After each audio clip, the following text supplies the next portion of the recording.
The Zone Coverage Podcast Network. They may be drinkers, Robin, but they're also human beings. Hell yeah, let's get Stinko.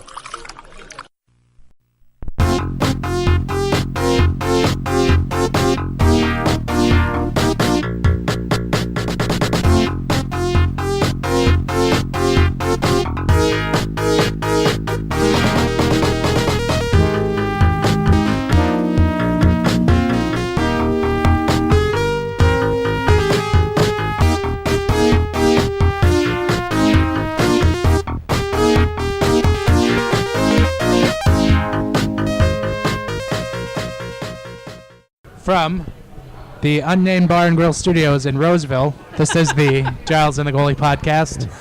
I am your host, Giles Farrell. Across the table from me, as always, is Ben Remington. Hello. Ben, your girlfriend found the wonderful thing that is podcast. Yeah. Did she subscribe to us yet? I think so. But What's she's not funny going is to listen. she's listening to one right now and can't even hear it talking about it. Yeah, it's not us, though, so that's the good thing. No, I think... We're going to have to work to get that sale, aren't we?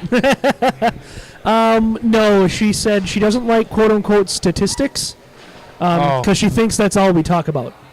Well, you did go to a Twitter gathering with It's true. a bunch of the hockey folks who are more in the statistics category, so That's yeah, true. It's probably true. Yeah, but then we ended up talking about strip clubs and Las Vegas, and I think there was a conversation about AIDS in there last night. So even with that crowd, it was still a very informal, analytics-less conversation.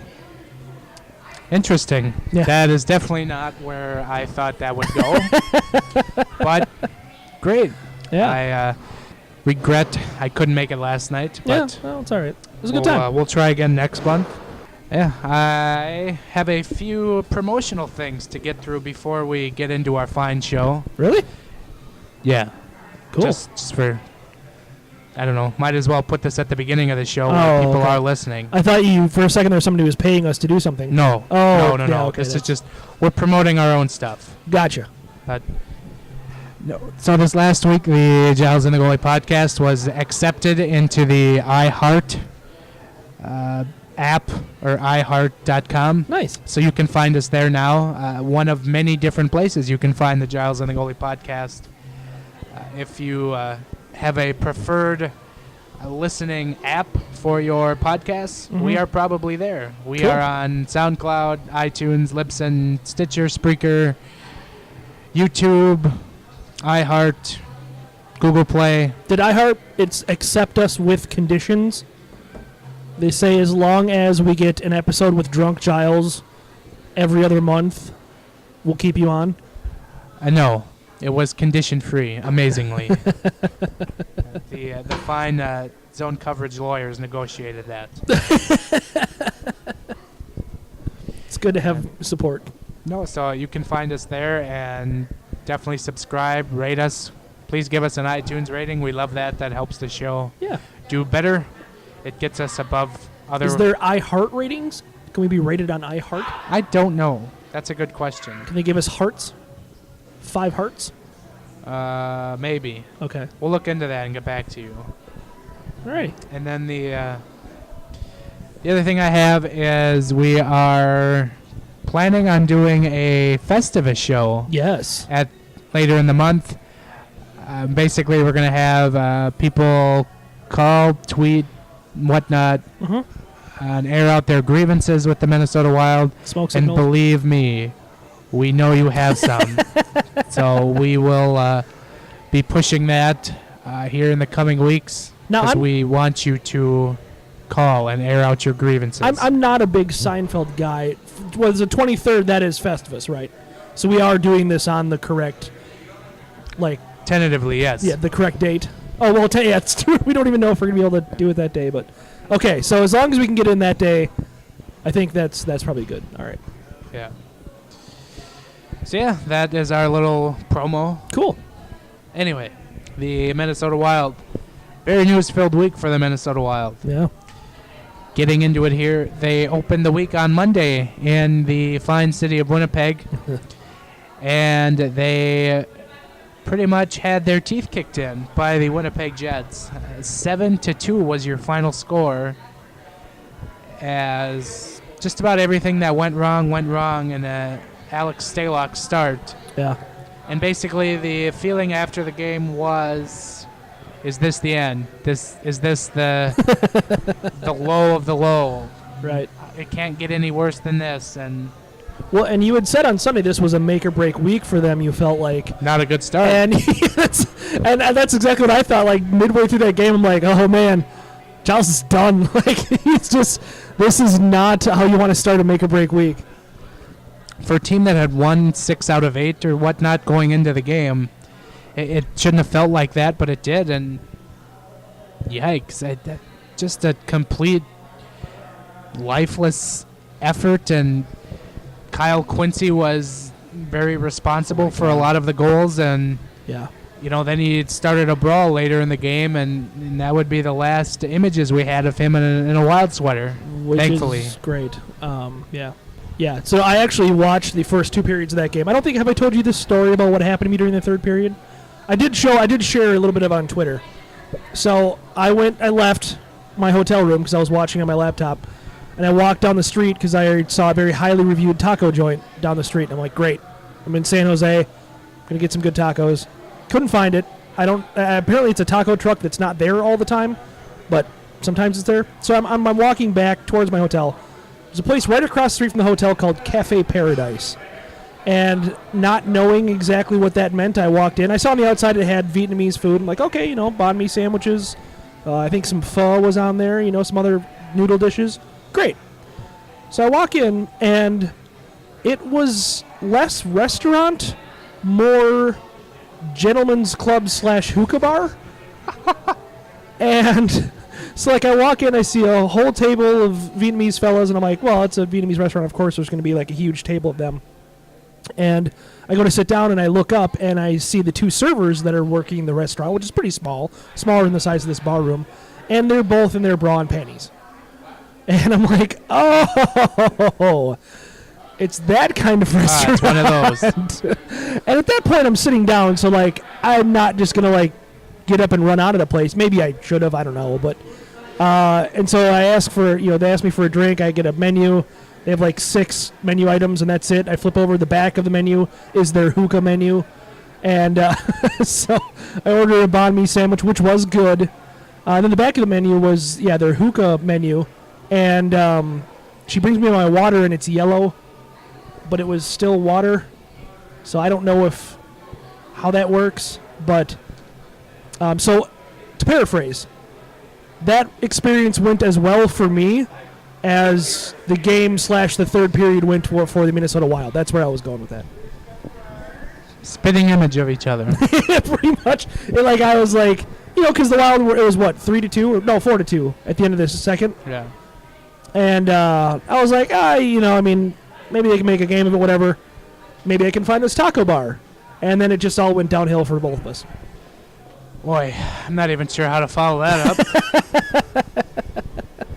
But, really, there's not a whole lot you can take away from that game other than that was a catastrophe. And the following day, the Wild put Kyle Quincy on waivers. Yes. And Chuck Fletcher later met with the media, and he said that this was a move to get Riley and Olofsson more playing time, to which I kind of raised my eyebrow like... Well, Jared Spurgeon has an injured right, groin, yeah. Okay, sure. we get it. Quincy was not good. Let's be honest. Don't cover it by saying, we wanted to get the young guys playing time. Right. You could have done that. You could have scratched Quincy so many times in favor of those guys. Right. Waiving him makes no difference. And yeah. It's not like they're saving anything on the cap. Right. I guess we'll get into it in a minute. It's not like, they really were trying to get these guys into the game later in the week. But Quincy was bad, and, he got waived, and he's not going to Iowa. It sounds like he's just going to go find another team. That's fine. And in Europe. Just closing the books on what was a horrific July 1st move for Chuck Fletcher. And there's only so many different ways you can say that was a bad move. It was bad. Yeah, just objectively bad across the board. And, we weren't super harsh on it at the time. Nobody was super harsh on it at the time, but We didn't really know what we were getting. that's exactly it. And also, we didn't, everyone had the same exact reaction to it. We were always kind of like, whatever. He's a third-pair defenseman. He seems okay. He doesn't seem horrific, but, and he was a deadline trade last year. So he was good enough last year to be dealt as a rental.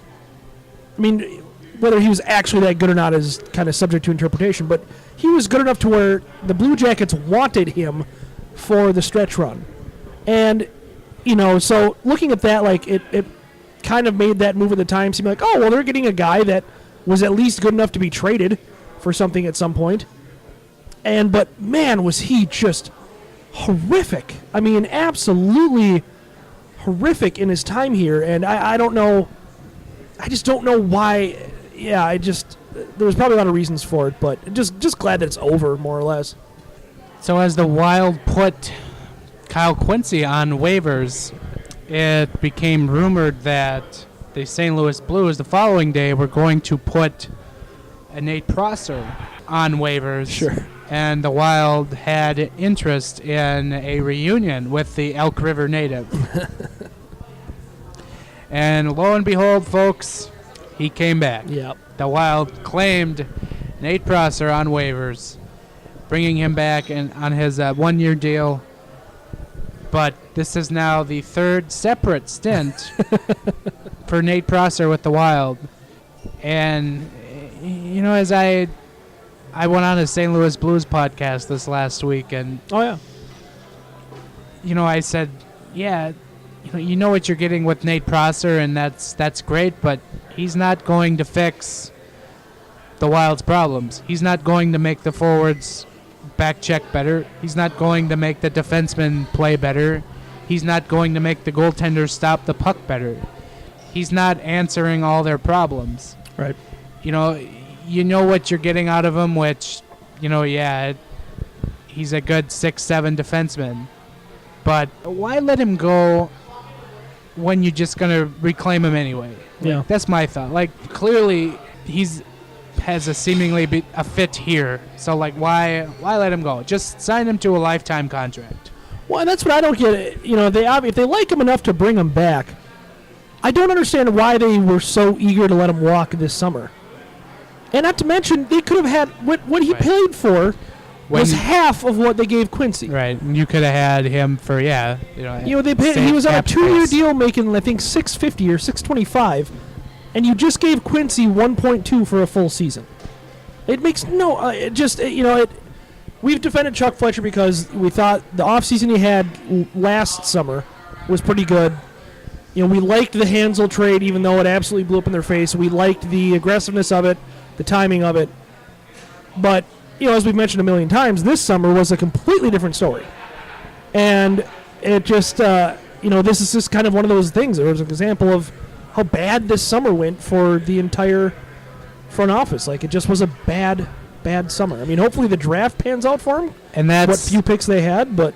And that's what I pointed out Monday night during the third period was the cold reality is the Wild offseason can be labeled as a disaster. Oh, yeah. They sacrificed speed and skill, and it shows on this team nightly. Yeah. Not every once in a while, nightly. You see that. And that is not good to have in the NHL, which is now very much speed and skill league. Yeah. The grinded out kind of game is gone. That is dead with the 90s. Yeah. Another newsworthy item this last week, Zach Parise took part in his first skating session since back surgery. Yeah. A microdiscectomy. I've been reading that all week. Sounds incredibly painful. Just so I can say that out loud on the podcast. Sure. But everything was great. He seemingly had no pain, and he's still a good long while away from actually being in a game. But, good to see him back on the ice and just skating. You have a surgery like that, and you Google what a microdiscectomy surgery is, and, that's terrifying. So good to see him back out there. Yeah, we talked about this a little bit last night at the little get-together we had with Tony from Hockey Wilderness, Dustin from God, he rates everywhere. Yeah. And formerly of Wild Extra. Yes, formerly of Wild Extra compatriot. And then Hans von Sluten of Sports Reference. Preseason, it's great that he's back, but I mean, how long until he takes that first cross check to the giblets where he's immobile again? Like I think that's the concern. It's like, yeah, he's back skating. Well, of course he is. Nobody's touching him. Like, I'm not worried about that so much. Like, that's fine. But it's that it's him in front of the net on a nightly basis. 20 minutes a night in front of the net, taking the worst that NHL defensemen have to offer. That concerns me a lot more. So, after all that newsworthy stuff, the Minnesota Wild got back at it Thursday night against the Vegas Golden Knights, the first ever meeting between the Wild and the Vegas Golden Knights, who at the time were the Pacific Division leading Golden Knights. And the Wild were the 4-2 victors in this hockey game. So do you have any big takeaways from this game, or was this, good bounce back from horrific defeat? Or I wouldn't go as far as to call it like a really good bounce back game, because they played all right. I mean, so I guess it's a good bounce back in the fact they played a game kind of a bounce win either way, kind of thing. And a couple of rounds, a lucky carom on a Dumba slap shot in front of the net to Eric Staal. He could have gone either way. I feel like the Golden Knights play pretty well. They played good enough to win. They got a lot together. Ryan Murphy actually made an incredible save in the third period to keep. So in that respect, I think it's good the Wild played a team that's, for as terrible as we thought they were going to be an expansion team, that's a division-leading team at the time. Like that's a good team, that team that's playing very well, and they played them well enough to win the game. So I think that's noteworthy in and of itself. Did they bounce back to become world beaters? No, they're not. No, I don't think. And then Saturday night, kind of proved that. No, either way, they weren't. But they played well enough to win, and that's kind of, just as important, I think, at this point. Baby steps. Eric Staal had a couple of goals in this game, and I pointed it out the next day when I was kind of looking up stats on the Wild in November for my November in Review article, which you can read on Zone Coverage. Yes. Eric Staal is on pace for a 75-point season. Yeah. And I threw this out there for context. I said, that would be third most points in a season in the history of the Minnesota Wild. Right. Only behind Gabrick's 83 and Rolston's 79. That is very, very good. Yeah. And he's doing it under the radar, I feel like. Yeah. For as much we talk about this team being not good and all the other players who we kind of point fingers at, Eric Staal is just flying right under the radar on pace for 75 points. Well, and he's also done it with a rotating line, too. I mean, he hasn't really had... This isn't like the Granlund, Koivu, Zucker line. He's played a lot with Nino, and that's obviously, I think, a big reason why he's doing so well, because Nino is having a good start of the season. But otherwise, I mean, they've really rotated his other wing a lot, and even rotated Nino in and out. So it's been a pretty remarkable season for him. Going into the season, I was really concerned because at the end of the playoffs last year, he had that horrible concussion where he went into the boards. And you don't know what you're going to get out of a player after something like that. It's a mixed bag. And Staal really had a great season last year, and you just hoped he would be able to contribute in some similar way this year. And he's not only doing the same, he's going even further. And defensively, he can be better, just like the rest of the Wild forwards, as Chuck Fletcher called out this week. But when you're producing at 75 points, who you just never see a player get above the 70-point echelon. Right. 5? It was 60. Right in the middle. It was right in the mid-60s. I know that. 65. Yeah. Yeah. Okay. So. And so, I mean, 10 points and, 75 points. That's a pretty decent threshold, especially, I'll ask, say Staal continues on July 1st when he's eligible for an extension, do you try to lock him into an extension? Oh, that's a tough one. 3 years old Yeah. and doing this, which is incredible, and as we're seeing with... Yeah, but I think similar to Koivu, Staal's game, I don't think is going to now, but I think Koivu's game is not aging horribly. I mean, is he getting slower? Yeah. I think I'm just noticing with Koivu just the fact that he's getting slower. Like, he's still doing all right, but it's just he's getting slower, and he's just taking more of the your hooking and holding type of penalties that you take when you're a little slower than the rest of the league. Yeah, and so I think I think with Koivu locked up for 3 years now, I don't think you re-sign Staal. And Staal is obviously the better player right now and younger as well. I think having two of those players on your team is maybe a bit much. I mean, because let's face it, Koivu is this close to being a third-line center right now. I mean, he's producing like one right now. And so, if you get the same thing out of Staal, and Staal is going to want to raise because he probably deserves one, especially if he, after this season, if he's got back-to-back 60-plus point seasons, he's going to want somewhere in that $5 million range that Koivu got, maybe even more. So I don't think you do. I love Staal, and I think he was a phenomenal signing at the time. I don't think there's anybody who can even disagree with that. But it just, you have to look down the line. You've got Luke Kunin. You've got Joel Eriksson-Ek. You've got possibilities for the center position. And I think that if you're going to extend Staal, I think anything more than what Koivu got would be a bad move. Koivu got 2 extra years at $5 million or 5.5.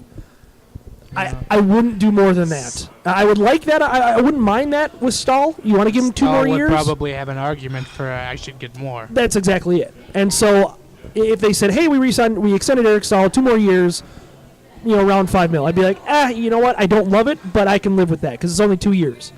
You get into the 3-4 year extensions around that price, I really don't want to see that. Speaking of Joel Eriksson-Ek and Luke Kunin, quick check on them since being demoted to the Iowa Wild, the AHL affiliate. Joel Eriksson-Ek has, for 6 points, looks like 3 goals, 3 assists in 6 games. Sure. Luke Kunin has 2 assists in 6 games. Okay. Obviously, both being sent back at the same time. Yeah. So that'll be interesting. I'm selfishly hoping they will be there next weekend, as I'm getting to cover a couple more Iowa Wild games. I think they will. So that would be awesome. That would be very fun if they're still there, just to kind of check in on them. If they get called up, I understand, and I would like that because I would like to see them back up with Minnesota as a man's league. We learn this every year, more and more every year. Generally like to give kids 3rd, 4th line spots than your 3rd, 4th line grinders that you're signing. At the same time, I understand it because, this kind of gave me pause because I didn't even, and neither one of them registered a single point. Right. So, your Tyler Ennis's, your Daniel Winnick's, but I get why the confidence is a very real thing. Don't tell that to the Edmonton. We talked about that too. God, that situation has been just holy dumpster fire. I told this on the Blues podcast I was on. The Edmonton media has just the Oilers to talk about. Yeah.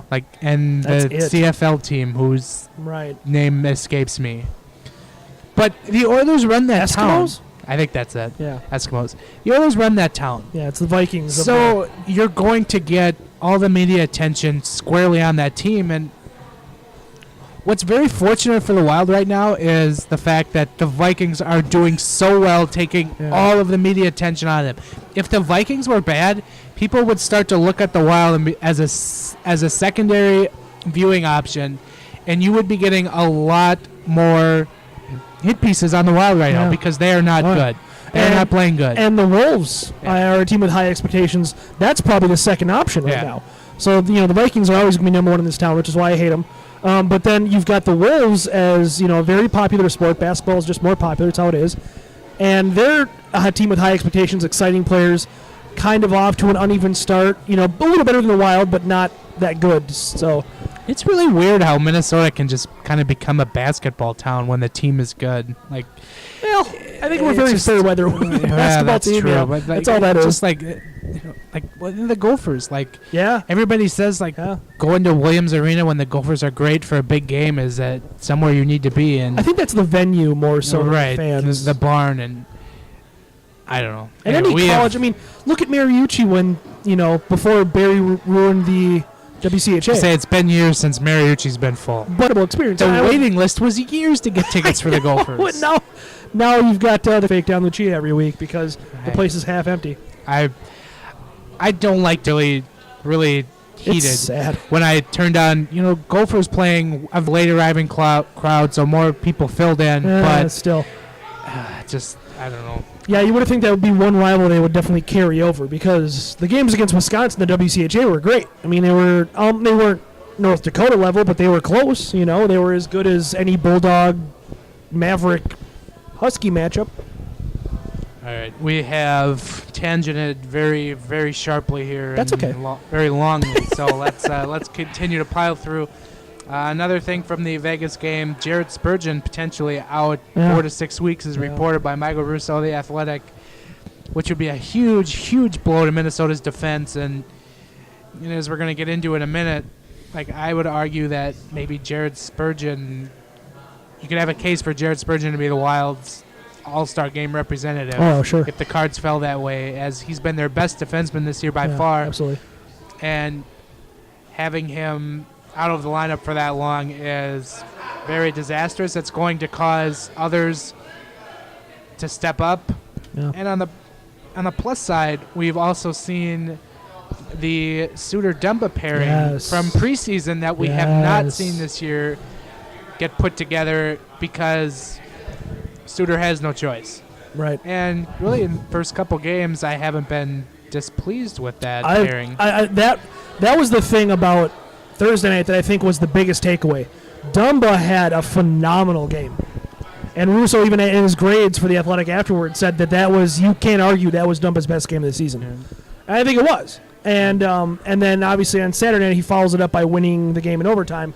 I just think that's, we talked about this before the season. We were really excited for that pairing.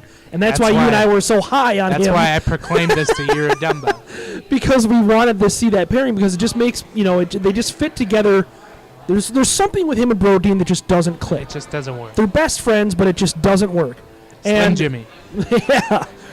And but him and Suter just and it makes a lot more sense. And I think that even when Spurgeon comes back, I really want to see Suter and Dumba together because I think in the same regard, Spurgeon can help Brodeen. I think it could make the defense that much better. Exactly. you're really two pairs deep. Whereas right now, before the Spurgeon injury, you were 1.5 pairs deep at best. You were Spurgeon and Suter were good, and then it was kind of bad after that.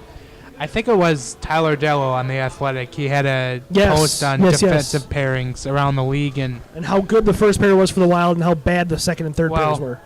The problem was the first pair of Suter and Spurgeon was just kind of, average. Yeah, that's true. They were compared kind to the rest of the league, and then the last two pairings were just completely abysmal. Yeah. But no, and I think that Spurgeon's injury was the reason why Prosser was claimed. Everyone's going to point to Kyle Quincy.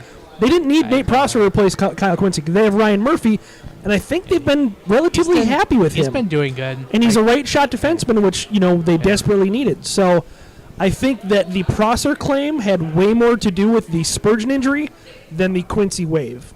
But that's just kind of my thought on it. Oh, I would agree. It just, the timing would just tell you that. Yeah. Well, they had to make room for Prosser on the roster, but then they didn't. What they saw is Spurgeon's injury obviously came down as pretty severe, and they said, "Oh crap, we're gonna have to play Kyle Quincy every night for the next 6 weeks. We got to do something about this." Okay.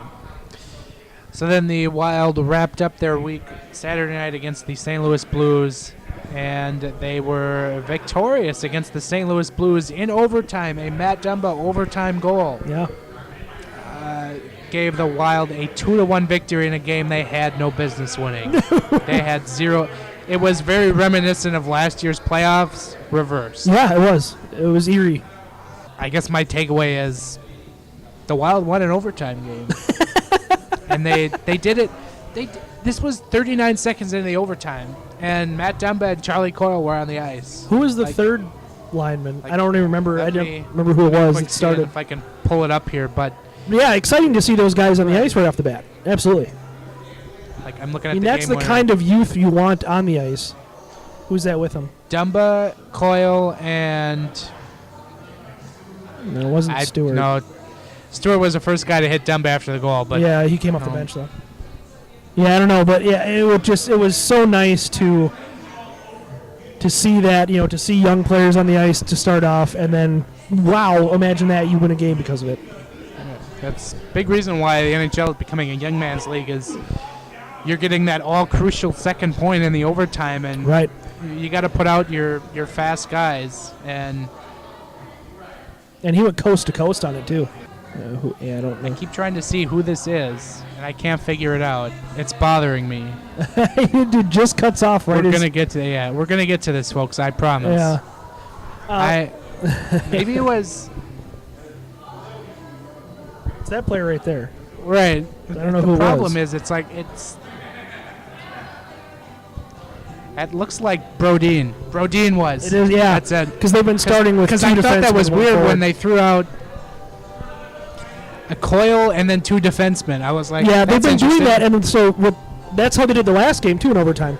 They started with one forward, two defense, and if they win the face-off, the defenseman goes off right away for a forward. But they lost the face-off, so you had two defensemen back, and then Dumba just goes coastal with it. So I made the GIF, obviously, of Dumba's overtime winner, and yeah. As I've seen, yes, folks, I've seen it this week. I am a subscriber to The Athletic. Like, I pay to read their content, so I do see that my GIFs end up in The Athletic. Which is awesome. Like, I'm not trying to brag. I'm just like, I've had a few people like, hey, you see this? Hey, guess what? Yeah, I got it. Cool. Not saying that's bad. Thank you for pointing it out. But I forgot where the hell I was going with this. Okay, sure. You were talking about the Dumba goal. You make GIFs. King Blogger. Oh, yes. Okay. King Bloggers, what you know? God, my ego is just through the roof right now. Anyway, so because that was on The Athletic, like the next day, somebody replied, and he just said, "Cut him." What? In reference to, it's like, why? Like, there's still Dumba vitriol out there. I don't know. And I forgot about this. The overtime goal came after he actually, to his credit, I mean, slipping and falling, it happens. But to his credit, he made a hell of a play to keep the puck away from, I forget which Blues player it was that was right on top of him, but he could have coughed up the puck at his own blue line with no one behind him to a Blues player, and he kind of flailed with his stick and kept the puck in front of him. And so that was really a game-saving move right there. Although he caused it. A good couple of games for Matt Dumba. Nice to see him getting back to it, as we alluded to. So that was the last week for the Minnesota Wild. That was as we said, very newsy kind of a week. And the other thing that came out this last week was the NHL began their process of voting for the NHL All-Star Game, which began with you pick one player out of each division and you vote for the captain of that team. And as I quote tweeted it on Twitter, I said, please God, don't let Patrick Kane be the captain of the Central Division again. Also, I'm very annoyed that the NHL used him in their Christmas commercial advertisements. Yes. Just very, very. Pick any other player, please. Anyone. Like, you have a lot more personable players in the league than Patrick Kane. Well, yet you're just pushing Patrick Kane. So I get the Chicago thing and that the NHL has a perma-boner for the Blackhawks. But there's so many better players out there to market, and it's not like the guy has an exuberant personality or anything. You know what I mean? Like, he's not PK Subban. And I can understand, like, okay, so some people don't like PK Subban. Whatever, I get it. Like, I used to not like him either because I thought he was a little cocky. But you just learned that's who he it doesn't have to be PK Subban in that position, but like you said, anyone. It boggles the mind. Anyway, at this point, like, I guess who in your mind should be the Wild's representative for the All-Star game at this point? Like, we can kind of check back in on this later, but... Well, I mean, Eric Staal is a pretty... Staal or Granlund would be, if Spurgeon isn't available to play in it, which the timetable would make him available right before. So, I mean, if Spurgeon can go, I definitely think he's a guy. I think Staal probably deserves it anyway. I don't know that they deserve two players, but I think either one of those I would be pretty content with.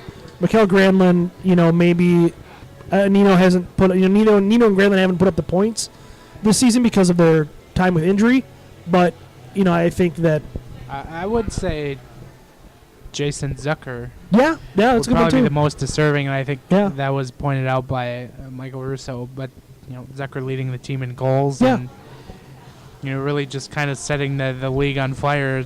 Really as a kind of one of the few lone sources of offense for the Wild this year, and he carried them for a whole week. But you could make a case for Staal, Granlund, and Zucker, and Spurgeon. What's concerning is, no goaltender, as Devan Dubnyk still. Yeah, I mean, he struggled. But his last two games have been really good. Really good. I mean, almost he single-handedly won that game for him on Saturday. I mean, the Blues had, 40 even, or 41 or 42 shots. And he only surrendered one goal, which was there was a tip-your-cap kind of goal. I feel like it was a good top-shelf goal. So I think he's getting there, but I don't think he warrants any kind of all-star consideration this year. He's just got off to such a terrible start. But I do, as I wrote about for Friday was the 3 stars for December, I do feel like he's going to have a good month. And he's had 2 outstanding Decembers with the Wild so far. And I feel like he's on a track to continue that. All right, joining us on the podcast today from 1500 ESPN is Matthew Collar. Matthew, how's it going today? Doing pretty good. How are you doing? Well, doing all right.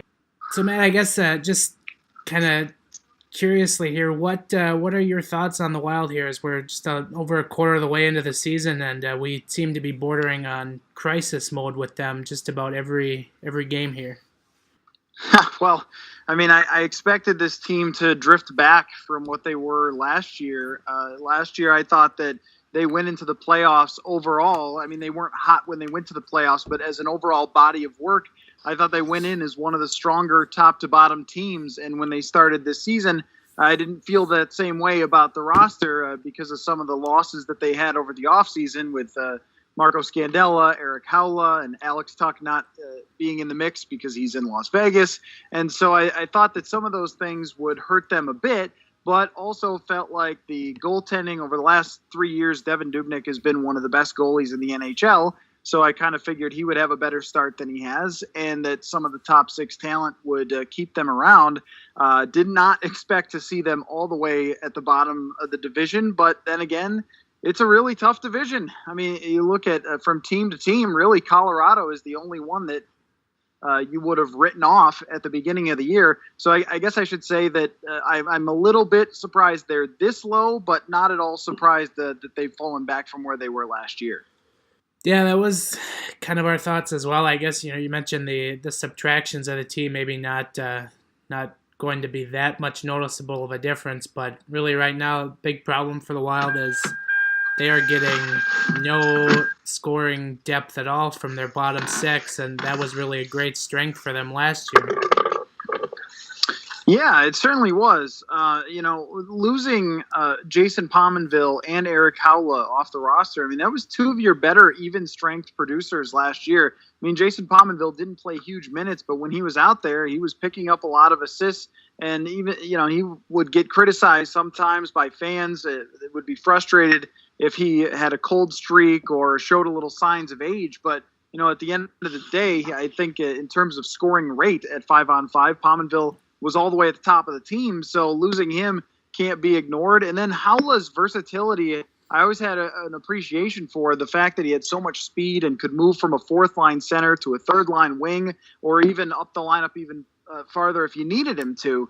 But, and not having him, that you kind of hoped to replace him with Tyler Ennis. But having myself cover Tyler Ennis in Buffalo, I wish they had called me before making that trade, because Ennis he just has not been the same player since suffering 2 concussions in a very short span of time. And I also think the league is probably caught up to him a little bit as a skater, and he's just not really that effective. So right now he's kind of playing like a borderline AHL player who's being paid at $4.6 million. I think that's really hurt them.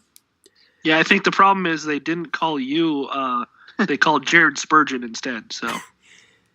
Yeah, right. I mean, certainly Tyler Ennis is a great person. I mean, I know that from covering him in Buffalo. So it wouldn't surprise me if they did ask Jared Spurgeon and he said, this is a great guy, but you shouldn't trade for someone because they're a great guy. And, if maybe Chuck Fletcher thought this was the Tyler Ennis of the past, but, he had not really scored over the last 2 years and had been in and out of the lineup during that time. But when he was in, he really struggled.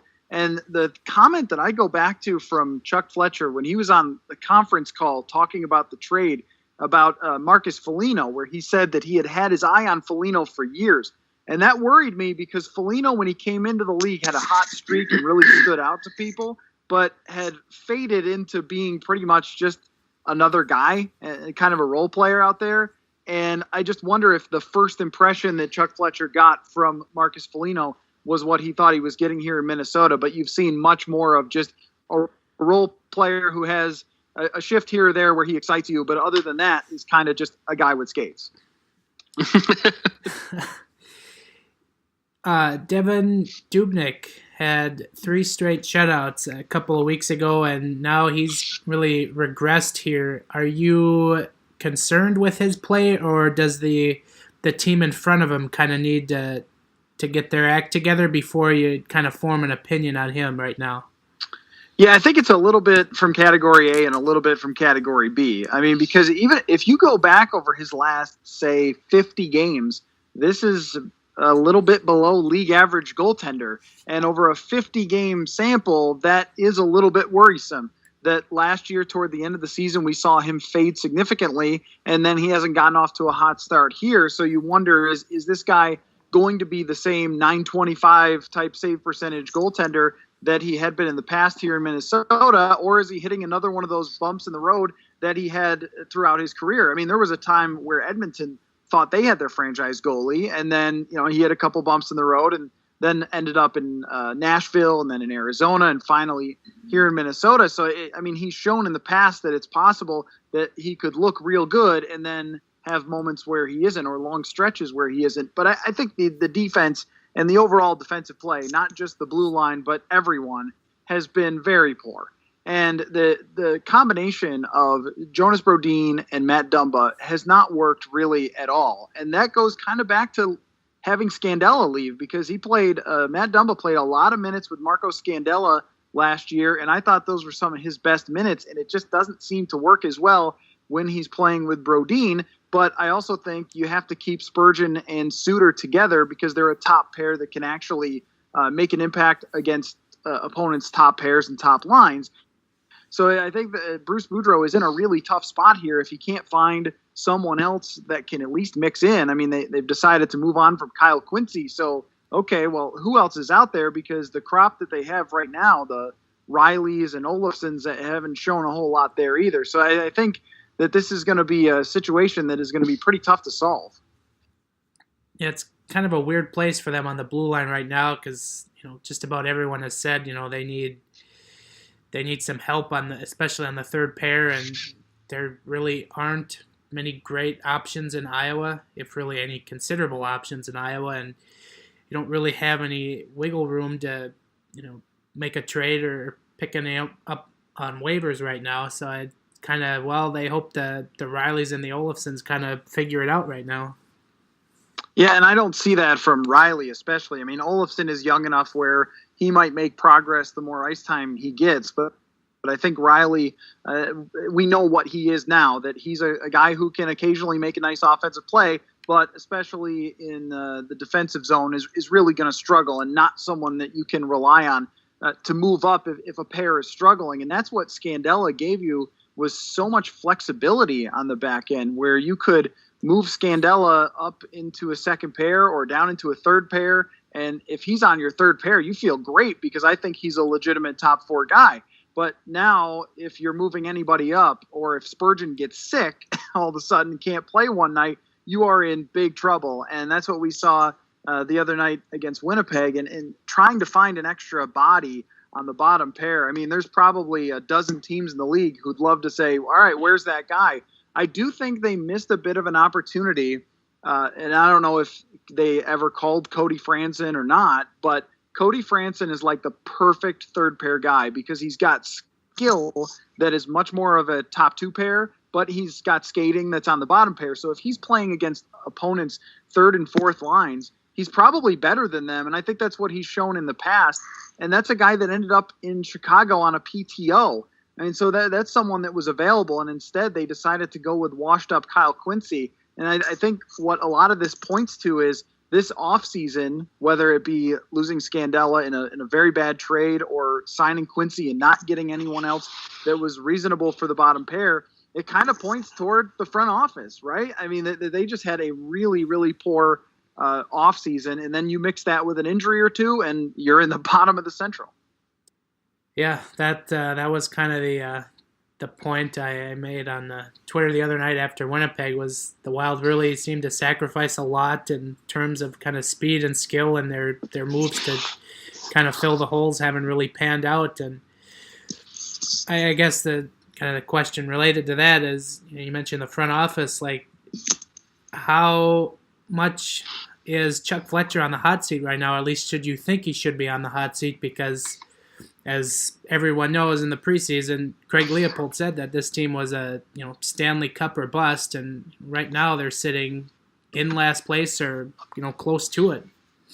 Well, somebody often ends up falling on the sword if you come up well short of the expectations of your owner. But also, that comment gives us a little window, I think, into the thinking of the ownership in the trade with Buffalo to get 2 established players. Even though they've established that they're not that great, they were known commodities, and there was a thought that they could be even better than they were. But if you were to go back and do that again, wouldn't you start thinking toward the long term and try to trade Marco Scandella and Jason Pominville for prospects instead? I mean, wouldn't you go and think, well, we kind of missed the 1 year where we really, really had a shot. Now we've got to try to fill out our prospect system even more. It's supposedly a good prospect system, but get as many shots as you can and maybe play some younger players instead of filling out the roster with guys who you just know are either washed up or can't play. Chris Stewart is another guy I covered in Buffalo and could have told you he wasn't going to bring a whole lot to the table. I mean, he scores a couple of goals and people think that, he's a big contributor, and then goes ice cold for weeks and weeks and weeks and doesn't bring any sort of defensive game. The little bit of physical presence gets overhyped, of course, by coaches and teammates. But, I mean, he's really not bringing anything to the table. Daniel Winnick, I mean, okay, I guess that's a guy, another body. But now you're talking about 5-6 guys who are just bodies with no potential for growth. And I think if you were to go back, you're trading a top 4 defensemen. You should be able to get something more from that than 2 guys where where they're at. So I think that probably pressure from ownership to win this year has a lot to do with what the front office did this offseason. But seeing as it's kind of blown up in their face, I mean, how those things usually turn out. The owner's not going to fire himself. So he's probably going to turn some other direction. And the guy that I would not point at all for this would be Bruce Boudreau. I thought Boudreau did an incredible job last season, and I think so far he's trying everything he can think of, but does not have the horses to really compete in a very tough division. Yeah, that's kind of something I've been kind of coming back to lately, is when Bruce Boudreau was introduced prior to last season, he kind of mentioned that this was going to be his last stop, and if the Wild really can't get it together, his last stop in the NHL as a head coach is going to go out on kind of a lower note compared to the rest of his career. So that would really be disappointing for somebody that is just from a follower standpoint has been pretty fun to read quotes on every day. Yeah, and I think he is one of the best coaches in the NHL. It's I mean, the whole thing about can he win in the playoffs and this and that. I mean, the guy took a team to the Western Conference Final, Game 7, and it didn't come up his way. So I don't judge him on that. I mean, I guess if he had a cup, I would see him a little bit higher, but I still look at him as the upper echelon of head coaches in the NHL. And some of the adjustments that he made in Anaheim when they fell down in their division and still ended up at the top and in the playoffs at the end of the year give some hope for this year. But I mean, you've just got to have a stronger top to bottom roster if you're not going to ride a couple of players like a team like the Penguins or Blackhawks does. I mean, this bottom six would be totally fine in Pittsburgh or Chicago, but it's not fine here when you don't have Sidney Crosby and you don't have Jonathan Taves and Patrick Kane. You're just not able to do that. So you've got to make all the other small moves around it. They've got to pretty much come up your way, and then you've got to stay healthy too. And, the one move, too, that really makes me scratch my head is signing Koivu to a long-term deal, long-term extension. Like, well, all right, where do we see this franchise? I mean, I totally agree that it's hard to find centers, but it's also never a great idea to lock guys up in their mid-30s up for any sort of contract with term. So, I mean, you've got to figure out, are you going to retool this thing by bringing up the younger players on their rookie contracts to go along with the players are pretty good, the Granlunds and Coyles and Niederreiters? Are you going to fill out the roster that way, or are you going to try to pick up other people's junk and hope that you can put it together and make magic? I mean, it seems like that sort of strategy never really works. Yeah, it hasn't really worked out for them so far, obviously. So we've got the wild face of the Golden Knights for the first time ever this week. And we talked to Ken from Sinbin Vegas about, he graded the expansion draft and how Vegas did. And he gave Vegas an A+ on how they essentially fleeced the Wild. Going back to what you're talking about with getting some talent for Scandella and just getting bodies in, how would you have done the X draft differently? Because it seems like they could have afforded to give up a defenseman. They could have afforded to give up a Scandella or a Brodin instead of giving up Tuck and Holla, who they kind of look like they sorely need right now. Yeah, the one that with Brodin, if they were going to take Brodin, then maybe you would have said, yeah, okay. I mean, this is a guy with limited upside. He's a very good player as far as a defensive defenseman, but he's not going to score you 40 or 50 points in a season. He's not a super special defenseman that you absolutely have to keep. But I didn't have a huge problem with it at the time because I thought, okay, you can find another person like Eric Haula. You're a bottom six type of guy. You can find one of those. And I didn't think that Alex Tuck was a special prospect. I still don't think that. And, I would have said you don't want to lose Matt Dumba. It would have been very important not to lose Dumba. So, Dumba hasn't played that well this season, but I still think a defenseman with his type of offensive upside is one that you want to stick with. So, in hindsight, you could say, well, not having Haula has really killed them, but also not really finding a replacement for Haula, or the guy that you thought was his replacement can't play anymore in the NHL. I mean, that's where the mistake is. I don't think the mistake is in letting Haula go. It's thinking that Tyler Ennis would be Eric Haula when he's just not. So I think a lot of it comes back to that. But the Golden Knights, man, I mean, I don't know how long their run here is going to last, but the more they win, the more they make it look like they're for real, even though they're not necessarily controlling the puck and they have high shooting percentages all over the place. But maybe teams are coming into their building having party nights before or something. I don't know. It's really been something. It's been fun to watch a team that doesn't really have a superstar, but it's just kind of top to bottom, and got lucky that the salary cap situation was what it was. And a lot of teams had guys that they could give away or had to give away, like James Neal and David Perron. Those are guys who had scored in the league before. So it's kind of been fun to watch what they're doing now. We've never heard of NHL players doing drugs or gambling before. No, of course not. I mean, that was maybe the concern of the NHL going, or pro sports going to Vegas, is going to turn out to be a major bonus for the Vegas teams, right? Right. Yeah, Vegas Lord teams help. have this weird home field advantage. We can't quite figure out why, but they've always had it. Just imagine when the NFL gets there, guys. Oh, boy. Yeah, maybe the NFL would be a little different if teams sort of like fly in, fly out. Maybe they put a curfew. I don't know. I don't know if teams are doing anything a little different, but the home team, the guys who moved to Vegas, they probably got that out of their system in like training camp or something. So they just live in the suburbs or whatever and drive to the arena. They're used to it, but I don't know if that's a real thing or not. Maybe it is, maybe it isn't, or maybe it's just that it's kind of like maybe a little like the Wild last year, that the Wild don't have a mega star, but they had 4 lines of guys who could score at any time, and that's kind of worked for Vegas. Or maybe they found some guys like William Karlsson who was better than his team thought he was, and all of a sudden he gets the situation where he's got power play time, and then he can let his skill really show. So maybe they got lucky from that standpoint.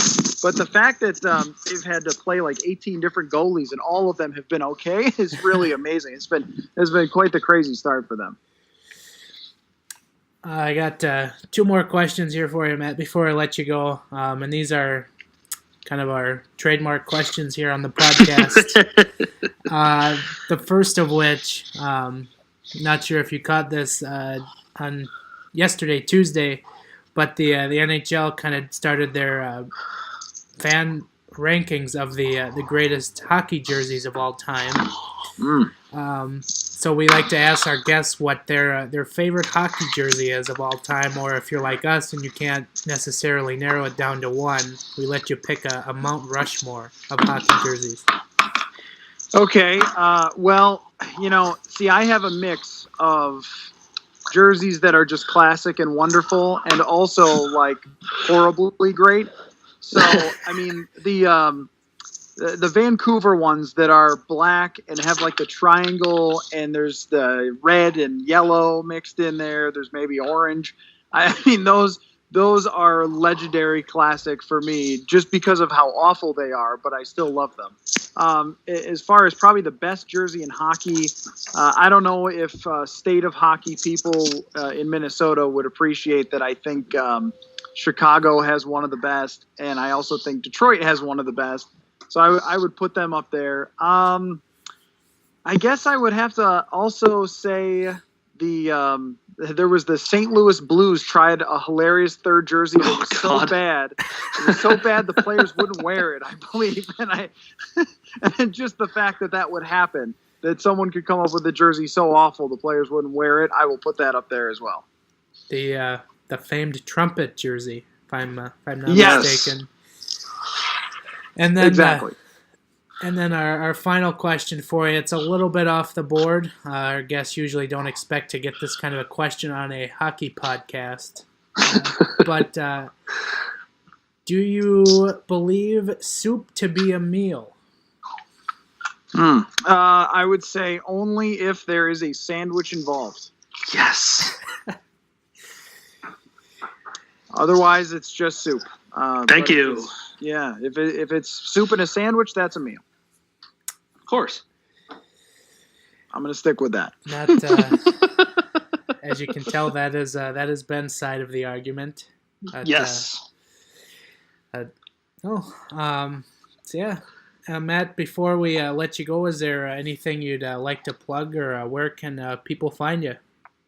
Yeah, sure. On Twitter at Matthew Collar, or for the hockey fans, Judd Zolgad and I do recently it's been a very ranty Wild podcast, but it's called Matt and Judd's Hockey Adventure. And until they force us to change the name, that's going to be the name, because I made it up and I like it. So Matt and Judd's Hockey Adventure, people can also give that a listen. And our last episode was coming pretty much right after the 7-2 loss to Winnipeg, so keep that in mind. Jeez. That probably a few more rants than regular in that one. Yes, absolutely. All right, Matt, thank you so much for hopping on with us, and hopefully we'll talk to you again down the line. Yep, sure thing. Thanks, guys. Thanks, Matt.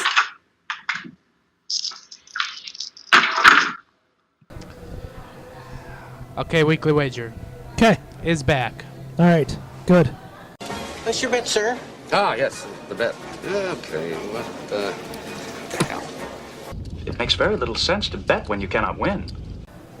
I regret to inform you that I After- forgot the cranberries yet again. So Damn. We are not eating cranberries in this episode. After a week off, the weekly wager has returned. And to get an update on the previous weekly wager, which was a arbitrator ruling on Ben's DEF CON level during Thanksgiving. I believe the bet was I had you at DEF CON 3 or above. Sure. Yes. I think that was it. Okay. And I honestly go back to 2 weeks ago to listen to what the ratings was. But basically, yeah, 3 this was in regards to Ben cooking Thanksgiving dinner. Yeah, for my girlfriend's family. So 3 was loud swearing around cooking the meal. 2 was, full-on temper tantrum in another room. And 1 was turkey ends up in the back. What was the results? Well, I'm very shocked myself that, first of all, cranberries with the cranberries and stems in them are fantastic. So Giles, it was the night before when we were making pie, and across the room I hear a crack and a loud F-bomb, and there are eggs all over the floor. 1 egg. I'm sorry, Ben, 1 egg. But it was almost detrimental to Thanksgiving at that time. So we had to reset. We had plenty of eggs that night. And we went for more eggs to the gas station in the morning. So, anyways, a 4. Gas station eggs, huh? Yeah. Ooh. We made more pies than we planned on, and we forgot we needed eggs in the morning for other things. So yeah, a 4, and Giles, you'll have to eat the real cranberries. Yikes. The delicious cranberries. Well, that's just I was very close a couple of times. I mean, I swear as such a reflex. I angrily swear as such a reflex. That's why the egg situation happened. But it was 1 egg, and it was just more of an instant reflex than anything. I wasn't super upset after that. I just continued to make the pie. Body language, though, the whisking of the gravy on Thanksgiving morning. When my niece had a blowout in her diaper, the other one was already crying, I think, and I glanced into the kitchen where Ben is standing by himself, sweat pouring down his face, whisking gravy at a very rapid pace. I thought we were going to reach another level there, but we pulled through. That's how you whisk. You don't whisk like a... You can't half-ass whisking. It was like an F4 tornado. Yeah, well, I whisk like... tornado. I whisk like a tornado. That's my technique. So... I'm trying to look up the standings? Yeah, it's... Basically, Did you hashtag I'm it? in a swoon right now. You are in a swoon. You're a Mikey O Wild team. Yeah, it's. I think you're. Oh, here it is. You're now winning 4-3 in the weekly wager. Yeah. And then we have the outstanding wager for the whole year of the Timberwolves. Yes. But my God, not good. So, what are we wagering this week?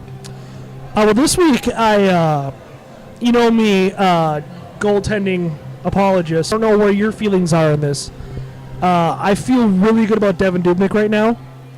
Having seen his last 2 games, I'm willing to bet that he gets a shutout in the next week against one of these California teams.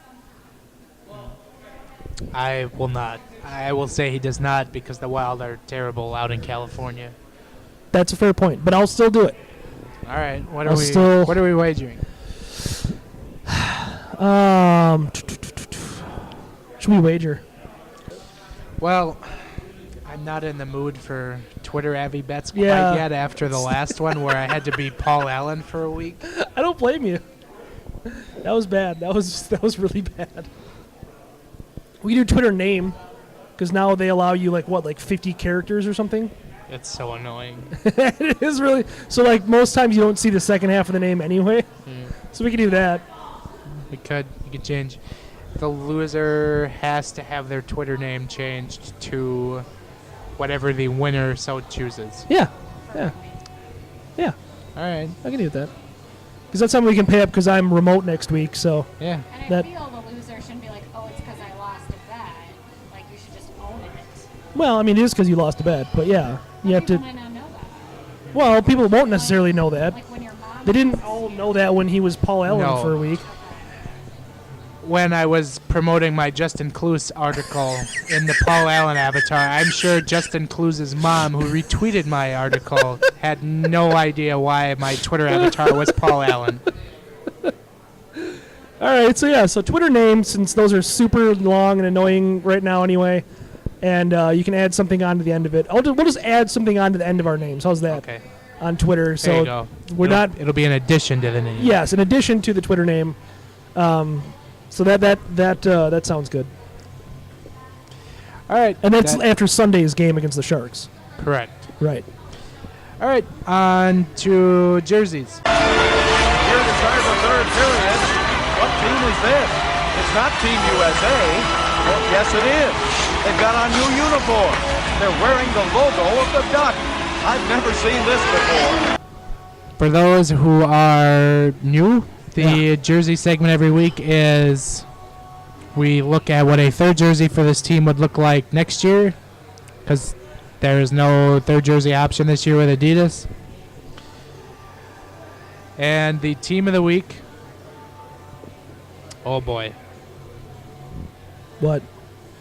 The team of the week is the Anaheim Ducks.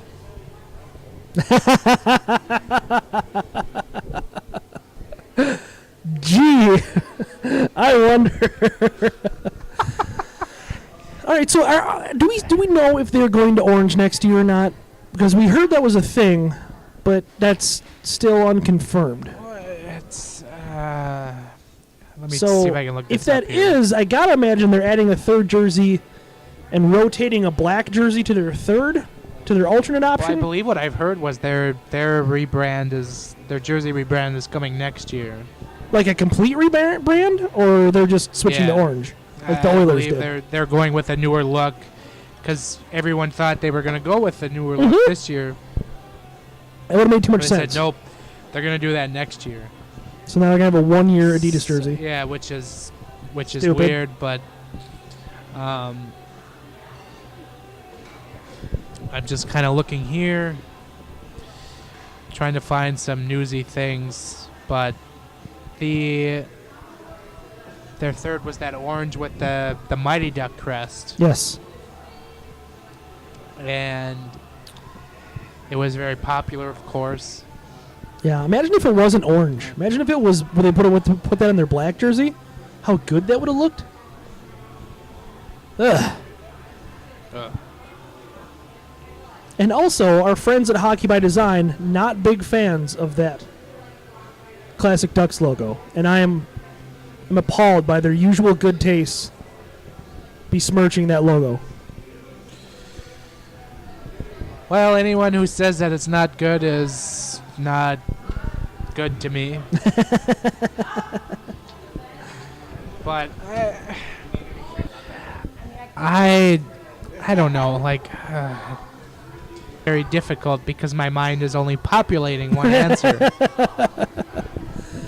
I don't know how they don't embrace that past a little bit more. Like, that feels like it was a logo they could have gone with for quite some time, you know? Like, that feels like it was a logo they were going to use forever. And you know, does it look a little bit dated now? I mean, maybe, I guess, but in like the best kind of nostalgic way. So I don't know how that doesn't work, you know, like how they can't re-embrace that, I guess, as it were. I'm just kind of looking at some concepts here on aesthetics, and Ugh.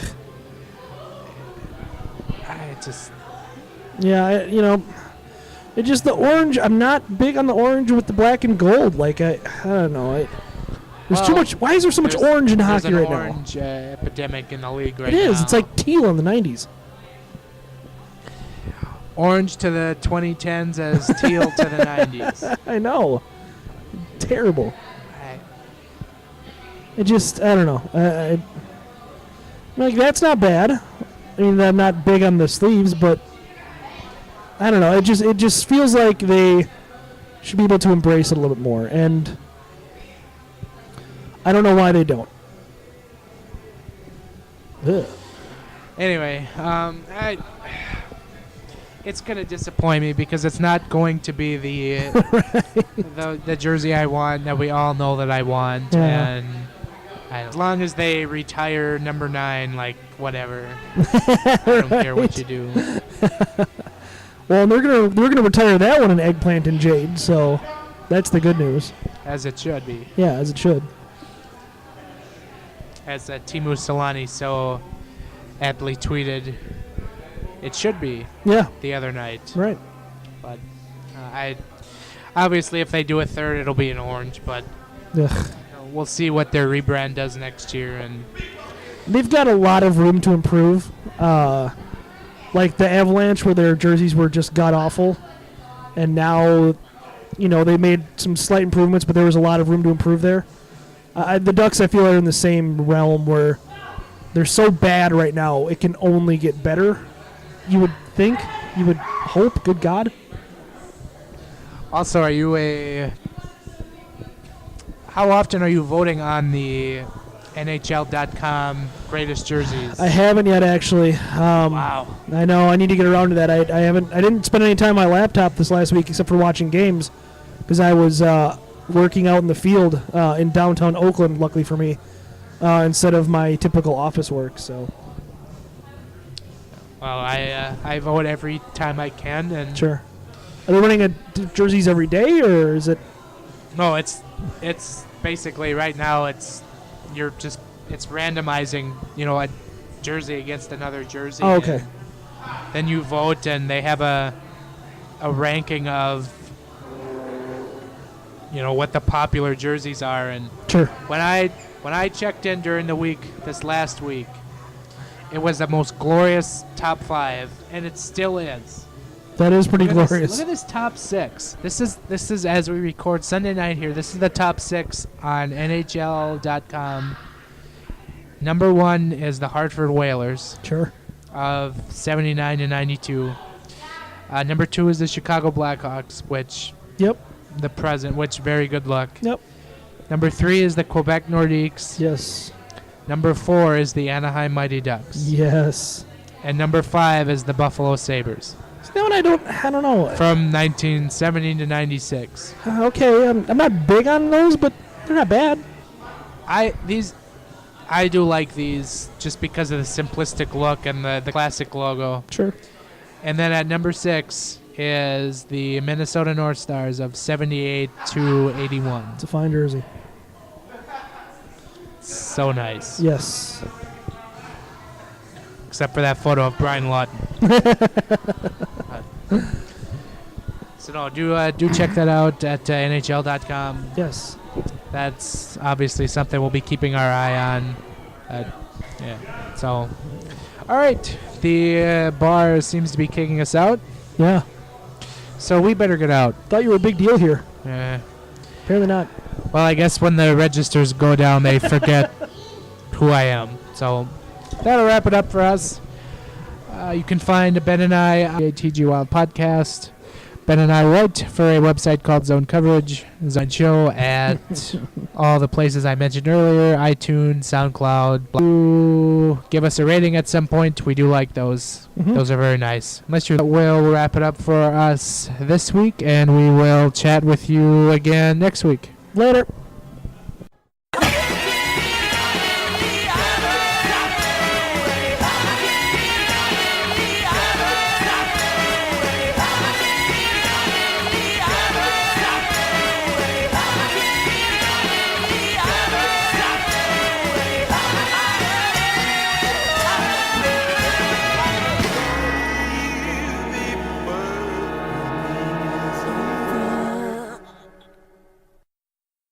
It's not resiliency. You're making it sound like we're good. That's all. I'm done.